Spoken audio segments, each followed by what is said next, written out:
آپ نے عثمانی بہادروں کی داستانیں تو سن رکھی ہیں، لیکن آج ایک ایسے بہادر سپہ سالار کے بارے میں آپ جاننے جا رہے ہیں کہ اس جیسا بہادر دوبارہ زمین پر پیدا نہیں ہو سکا۔ میدان جنگ میں حضرت خالد بن ولید کا ایک نعرہ ہوتا تھا، میں غیرت مند، میں اللہ کی تلوار، میں خالد بن ولید ہوں۔ دشمن کی فوج اس نعرے سے کانپ اٹھتی تھی۔ خالد بن ولید کی جنگی چالیں اور تیز رفتاری اس قدر تھی کہ دشمن بھی حیران رہ جاتا تھا۔ کیا آپ سوچ سکتے ہیں کہ 60,000 سپاہیوں کے مقابلے میں صرف 60 سپاہی میدان میں اتریں اور دشمن کو شکست دے دیں؟ مسلمانوں کی فوج کا ایک اجلاس بیٹھا کہ اتنی بڑی فوج کو کس حکمت عملی سے شکست دی جائے گی۔ خالد بن ولید کا یہ مشورہ تھا کہ صرف 30 فوجی میری کمان میں روانہ کیے جائیں اور ہم دشمن کو واپس ہونے پر مجبور کریں گے۔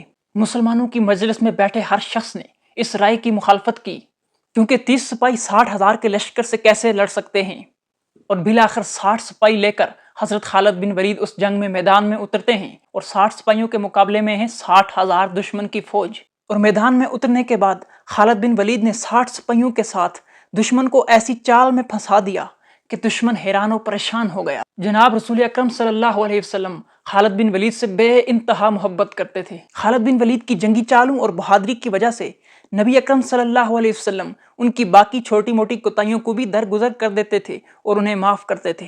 جب جنگ کا میدان ہوتا تھا تو خالد بن ولید کو کوئی بھی شخص رائے نہیں دیتا تھا، بلکہ وہ خود لشکر ترتیب دیتے اور خود ہی جنگی حکمت عملی اپناتے تھے۔ ایک آزادانہ رائے اور غیرت مند جرنیل کو کون رائے دے سکتا تھا؟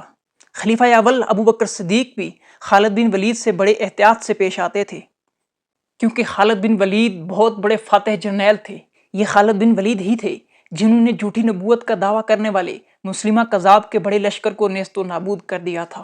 دوستو، خلیفہ اول ابو بکر صدیق کے دور میں ایک ایسا وقت بھی آیا کہ روم اور ایران کی دو بڑی فوجیں مسلمانوں کے خلاف متحد ہو گئیں، اور اس کا سامنا کرنے والے تھے حضرت خالد بن ولید۔ ایران اور روم کی فوجیں متحد ہو کر مسلمانوں کے خلاف نکل کھڑی ہوئیں، مگر انہیں کیا معلوم تھا کہ مقابلہ سیف اللہ سے ہونے جا رہا ہے۔ خالد بن ولید نے جنگی چالیں تیار کیں اور دشمن پر برس پڑے۔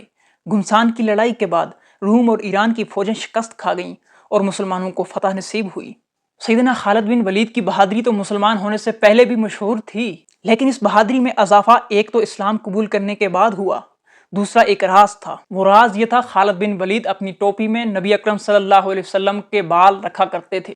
ان کا یقین تھا کہ جب تک یہ ٹوپی سر پر موجود ہے تو اللہ کے حکم سے انہیں کبھی کوئی بھی شکست نہیں دے سکے گا، اور ان کے اس عمل نے واقعی میدان جنگ میں انہیں کامیاب بنا دیا۔